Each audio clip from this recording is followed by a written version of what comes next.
નમસ્કાર વિદ્યાર્થી મિત્રો, the school of science YouTube channel જીનીટ ફાઇટરમાં આપ સૌનું ફરી એક વખત સ્વાગત છે.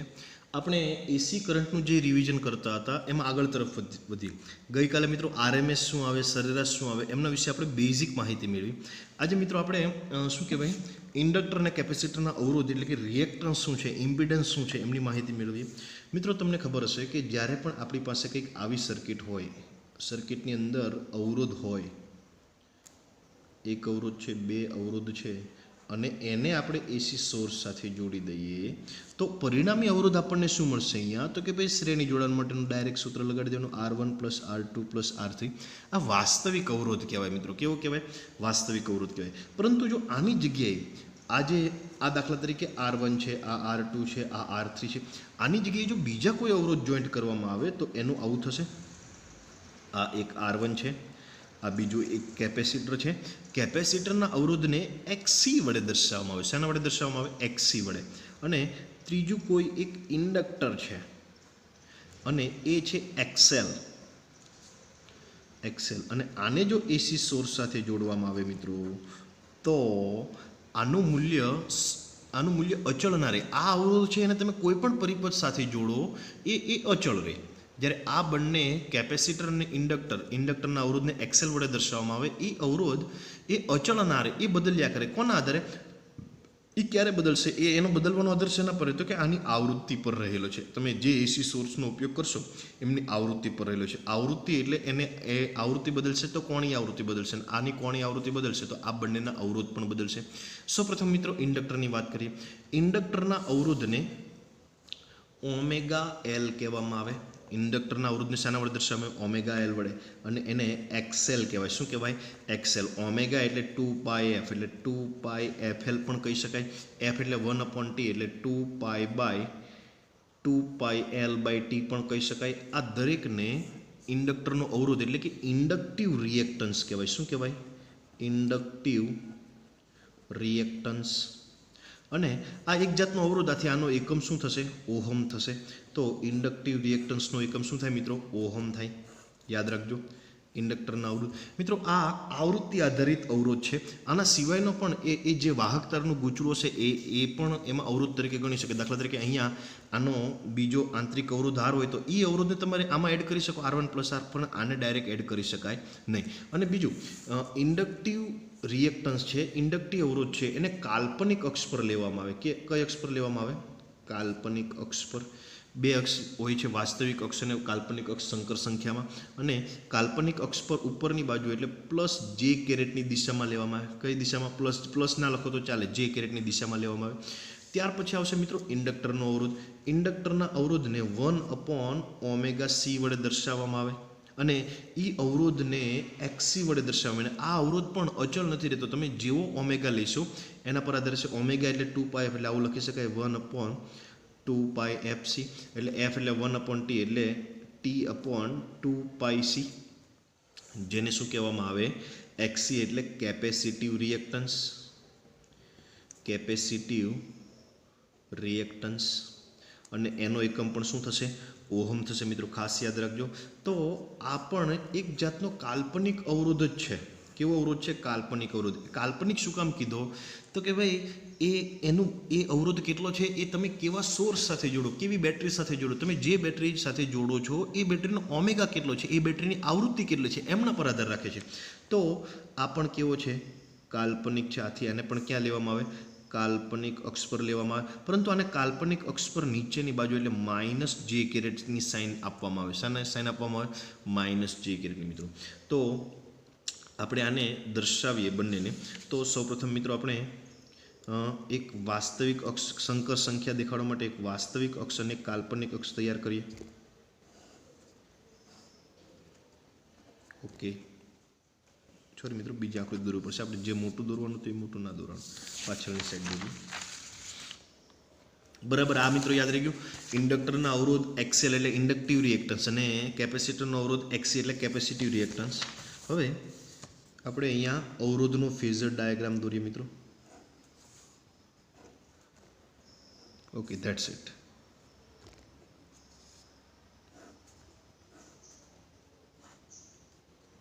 ચાલો આ અક્ષ છે એક્સ અક્ષ જે તમને દેખાઈ રહી છે એને તમારે વાસ્તવિક અક્ષ કહેવાની છે હંમેશા. કઈ અક્ષ કહેવાની છે?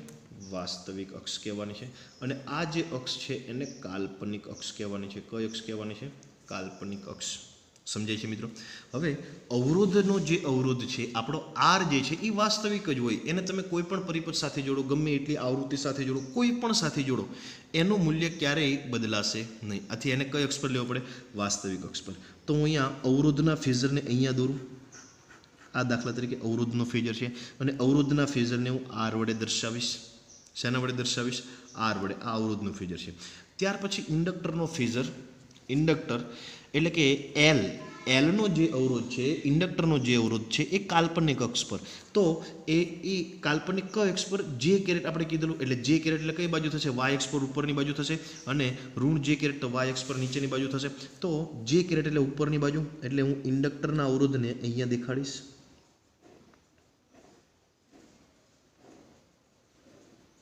ચાલો, આ થયો આપણો ઇન્ડક્ટરનો અવરોધ અને એનું માપ આપી દઉં એક્સેલ. એક્સેલ એટલે ઓમેગા એલ કહેવાશે મિત્રો. અને કેપેસિટરના અવરોધને કઈ બાજુ જોડવામાં આવે? તો કેપેસિટરના અવરોધને નીચેની બાજુ. એનું મૂલ્ય હું નાનું રાખીશ. આ મોટું પણ હોઈ શકે મિત્રો, પરંતુ અહીંયા ગણતરી માટે એક્સી નાનું રાખી અને એનું મૂલ્ય કેટલું થશે? 1/ωc. ચાલો મિત્રો, આ બાજુ ફિક્સ છે. વાસ્તવિક અક્ષ પર આર ફિક્સ છે. ઉપરની બાજુ એક્સેલ આટલું છે, એક્સી આટલું છે. એટલે આ અક્ષ પર આવું કહી શકાય કે +5 -2 કહી શકાય. કોઈ પણ આંકડો હોઈ શકે. અહીંયા 5 ને અહીંયા -5 પણ હોઈ શકે, અહીંયા 2 અને અહીંયા -5 પણ હોઈ શકે. પરંતુ આપણે કોઈ એવો એક કેસ લીધો કે એક્સેલ ગ્રેટર દેન એક્સી છે. એક્સેલ ગ્રેટર દેન કેવું છે? એક્સી. દાખલા તરીકે આનું માપ 5 હોય, આનું માપ 2 હોય, વિરુદ્ધમાં 2 હોય, તો પરિણામે કઈ બાજુ થશે? તો કે ભાઈ પરિણામે ઉપરની બાજુ થશે. આનો બેઝિક સરવાળો કરો, +5 -2 તો +3 મળશે. અને કઈ બાજુ મળશે? કાલ્પનિક અક્ષની દિશામાં મળશે. તો આનો પરિણામી ફેઝર દોરવો હોય તો એ પરિણામી ફેઝર કઈ બાજુ થશે? તો મિત્રો અહીંયા મેં બહુ ઘાટું દોરી નાખ્યું છે. હું હજુ આનાથી પણ વધારે ઘાટું દોરીશ. પરિણામી ફેઝર આટલામાંથી આટલું બાદ કરી લો તો તમને આટલું મળશે. આટલું. અને આ ફેઝરને હું શું કહીશ? પરિણામી આના પર. એટલે એ પરિણામી કેટલો થશે? એક્સેલમાંથી એક્સી બાદ થાય એટલે એક્સેલ માઇનસ એક્સી જેટલો થશે. આ બાજુ આર, આ બાજુ એક્સેલ માઇનસ એક્સી. હવે તમે મિત્રો તમને યાદ હશે કે ભાઈ એક સદિશ આ બાજુ હોય સદિશ એ, એક સદિશ આ બાજુ હોય સદિશ બી, એ બે વચ્ચેનો ખૂણો થીટા હોય તો તમારે આનો પરિણામી સદિશ એ વત્તા સદિશ બી મેળવો હોય તો તમે સમાંતર બાજુ ચતુષ્કોણનો ઉપયોગ કરો અને જે પરિણામી સદિશ મળે સી. અને એ સીનું સૂત્ર શું થાય? તો કે √a² + b² + 2ab cos θ. તો એવી રીતે અહીંયા પણ આપણે સમાંતર બાજુ કે કાલ્પનિક અક્ષ પર તમને પરિણામી સદિશ આ મેળવો, વાસ્તવિક અક્ષ પર પરિણામી સદિશ આ મેળવો. તમારે પરીક્ષામાં એટલો ઘાટો નથી દોરવાનો, આ મિત્રો સમજણ માટે છે તમારે. ચાલો, તો હવે શું કરશું? તો કે ભાઈ સમાંતર બાજુ ચતુષ્કોણ વાપરો અને આ બાજુ લંબાવો અને આ બાજુ લંબાવો. તો પરિણામી સદિશ મને અહીંયા મળશે. અને એ પરિણામી સદિશને આ તમને કોનો ફેઝર મેળવો? તો કે પરિણામી ઝેડનો ફેઝર મેળવો, પરિણામી અવરોધનો સદિશ મેળવો અને એને પરિણામી મોડ ઝેડ કહેવામાં આવે. મિત્રો શું કહેવામાં આવે? Mode Z. તો મોડ ઝેડની કિંમત કેટલી થાય? તો કે ભાઈ એક સદિશ આ બાજુ, એક સદિશ આ બાજુ, તો આ બાજુ સદિશનો વર્ગ વત્તા આ બાજુ સદિશનો વર્ગ વત્તા 2 ગુણ્યા આ બાજુનો સદિશ cos θ. આ સૂત્ર પ્રમાણે. ચાલો, તો મોડ ઝેડ બરાબર શું લખી શકાશે? તો કે ભાઈ મોડ ઝેડ બરાબર r² પ્લસ આ બાજુનું લખાઈ ગયું. હવે આ બાજુનું લખીએ XL minus XC plus 2ab cos θ.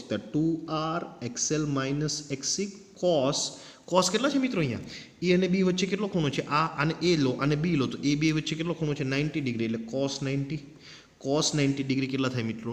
0. તો આ આખું સ્ટેપ નીકળી જશે. તો પરિણામી મોડ ઝેડ શું કહેવાશે? તો કે ભાઈ √r² પ્લસ એક્સેલ માઇનસ એક્સી² કહેવાશે. એક્સેલ એટલે શું થશે? મોડ ઝેડ બરાબર આનું એક હજુ સ્વરૂપ લખીએ r² પ્લસ એક્સેલ એટલે ઓમેગા એલ, એક્સી એટલે 1/ωc² કહેવાશે. સમજણ પડે છે મિત્રો શું કહેવા માગે છે? ચાલો, તો ઓમેગાની જગ્યાએ 2πf પણ લખી શકાય. તો મોડ ઝેડ છે એ આપેલા પરિપથનો પરિણામી અવરોધ છે. શું છે? પરિણામી અવરોધ. અને એ પરિણામી અવરોધને ઇમ્પિડન્સ કહેવામાં આવે. શું કહેવામાં આવે? Impedance mode Z. અને એનો એકમ પણ શું થશે? ઓહમ જ થશે. એનો એકમ પણ શું થાય? ઓહમ જ થાય. ચાલો, તો હવે તમને એટલી ખબર પડી ગઈ કે રિએક્ટન્સ એટલે શું? રિએક્ટન્સ એટલે ઇન્ડક્ટરનો રિએક્ટન્સ હોઈ શકે, કેપેસિટરનો રિએક્ટન્સ હોઈ શકે. અને જો પરિણામી અવરોધ હોય તો પરિણામી અવરોધને શું કહેવામાં આવે? ઇમ્પિડન્સ કહેવામાં આવે. મિત્રો ત્યાર પછી આવશે ઇમ્પિડન્સનો વ્યસ્ત. y is equal to 1 upon mod Z, y is equal to 1 upon under root R square plus XL minus XC square. તો આ જે y છે એ yને શું કહેવામાં આવે છે? એડમિટન્સ કહેવામાં આવે. શું કહેવામાં આવે? એડમિટન્સ. એડમિટન્સ એટલે ઇમ્પિડન્સનો વ્યસ્ત. એટલે આવું લખી શકાય, એડમિટન્સ બરાબર 1 અપોન ઇમ્પિડન્સ. પણ ઇમ્પિડન્સનો એકમ ઓહમ છે, તો એડમિટન્સનો એકમ શું થશે? તો એડમિટન્સનો એકમ શું થશે? મહો થશે. મહો થશે. મિત્રો સમજાય છે? Are you understand what are you say, what I સે? ઓકે. એડમિટન્સનો વ્યસ્ત ઇમ્પિડન્સ, ઇમ્પિડન્સનો વ્યસ્ત એડમિટન્સ. ચાલો હવે રિએક્ટન્સના વ્યસ્તને શું કહેવામાં આવે મિત્રો? તો કે જે પ્રકારનો તમારો ઇમ્પિડન્સ હશે એના વ્યસ્તને એ પ્રકારનો સસેપ્ટન્સ કહેવામાં આવે. દાખલા તરીકે એક્સએલ એટલે શું? તો કે ઇન્ડક્ટિવ રિએક્ટન્સ. એનો વ્યસ્ત એસએલ એટલે થશે 1 અપોન એક્સએલ. 1 અપોન એક્સએલ એટલે 1 અપોન ઓમેગા એલ એટલે કે 1 અપોન 2 પાઈ એફએલ એટલે કે ટી અપોન 2 પાઈ એલ. અને શું કહેવામાં આવે? સસેપ્ટન્સ કહેવામાં આવે. સસેપ્ટન્સ. અને એસએલ એટલે કયું સસેપ્ટન્સ? ઇન્ડક્ટિવ સસેપ્ટન્સ. એક્સએલ એટલે એસએલ એટલે ઇન્ડક્ટિવ સસેપ્ટન્સ. ટૂંકમાં ઇન્ડક્ટિવ રિએક્ટન્સના વ્યસ્તને ઇન્ડક્ટિવ સસેપ્ટન્સ કહેવાય. અને આનો એકમ તમને ખબર છે ઓહમ. તો એસએલનો શું થશે? મહો થશે. એસએલનો મહો થશે. એવી જ રીતે એક્સી. એક્સીનો વ્યસ્ત એટલે એસસી. વ્યસ્ત એટલે એસસી. જે એસસી બરાબર શું થશે? 1 upon XC. 1 upon XC. XC એટલે 1 અપોન ઓમેગા સી. એટલે આ ઓમેગા સી ઉપર જાય એટલે ઓમેગા સી. ઓમેગા સી એટલે 2 પાઈ એફસી. 2 પાઈ એફસી એટલે 2 પાઈ સી બાય ટી. તો આ એસસીને શું કહેવાશે?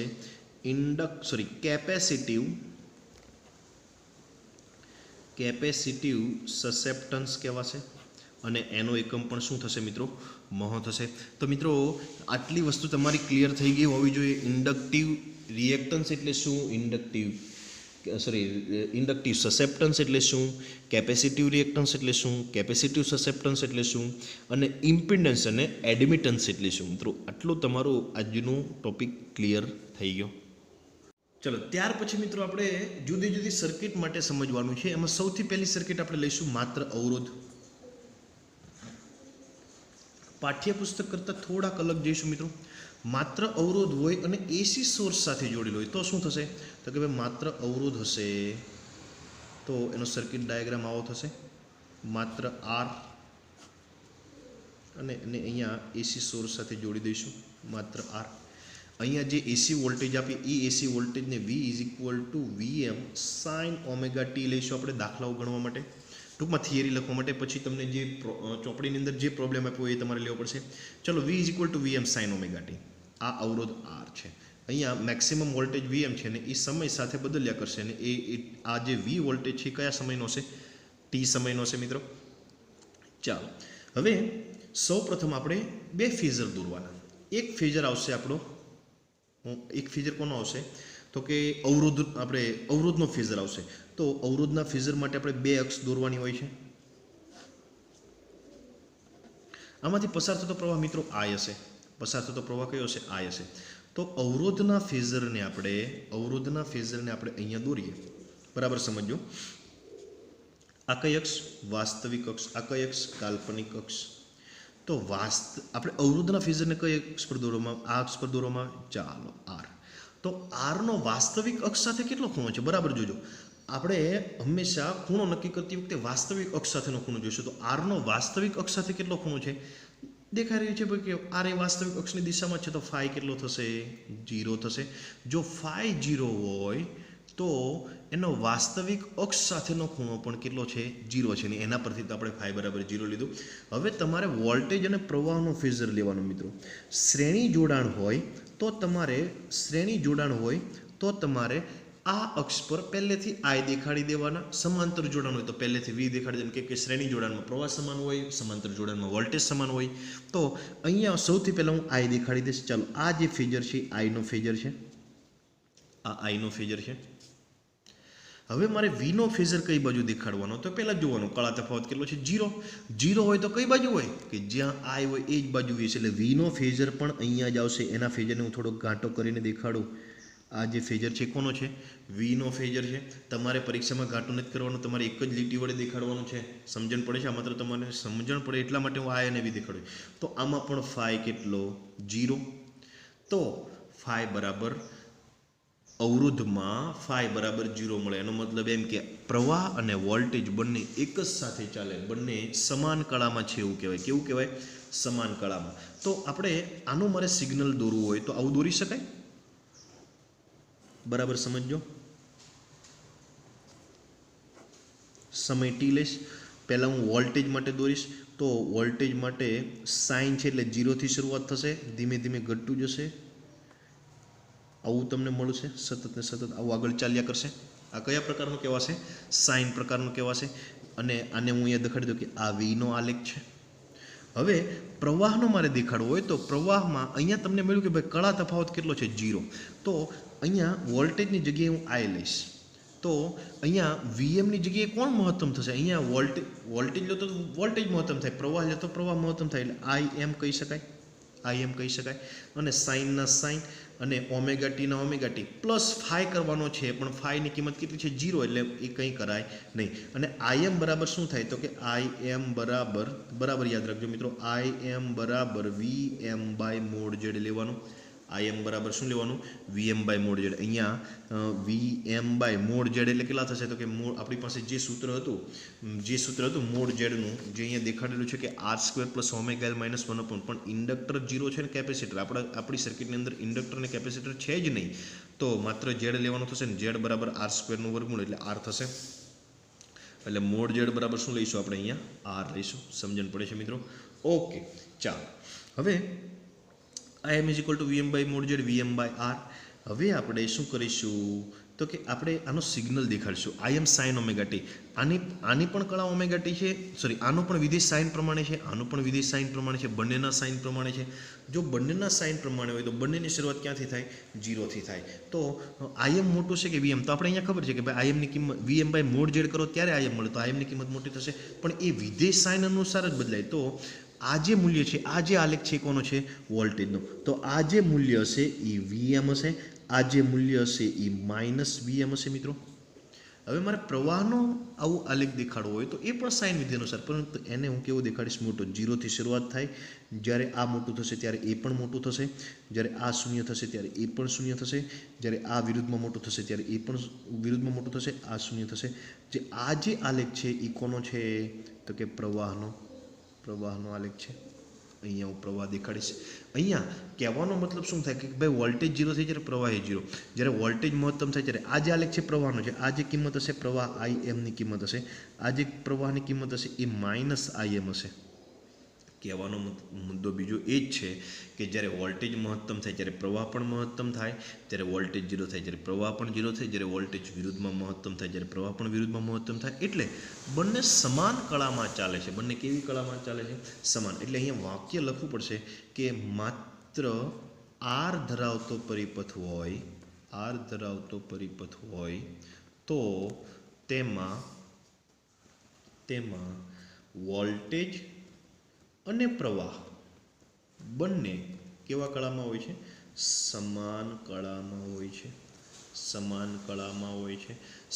કળામાં હોય તો કળા તફાવત કેટલો હોય મિત્રો? કળા તફાવત કેટલો હોય? 0. તો બંનેના સૂત્ર લખવા હોય તો આવા લખી શકાય. V = Vm sin omega T, તો I = Im sin omega T. અહીંયા તમારું cos ઓમેગા ટી હોય તો અહીંયા cos ઓમેગા ટી આવવું જોઈએ. અહીંયા તમારું sin π/3 હોય તો અહીંયા sin π/3. અહીંયા તમારું cos π/3 તો અહીંયા cos π/3. ટૂંકમાં અહીંયા જેવું આવે એવું જ અહીંયા આવવું જોઈએ. તો સમાન કળામાં છે તેમ કહેવાય. મિત્રો સમય તફાવત કેટલો? તો કળા તફાવત 0 હોય તો સમય તફાવત પણ કેટલો હોય? 0 હોય. સમય તફાવતને ટાઈમ ડાયલેશન કહેવાય અને એ પણ કેટલો હશે?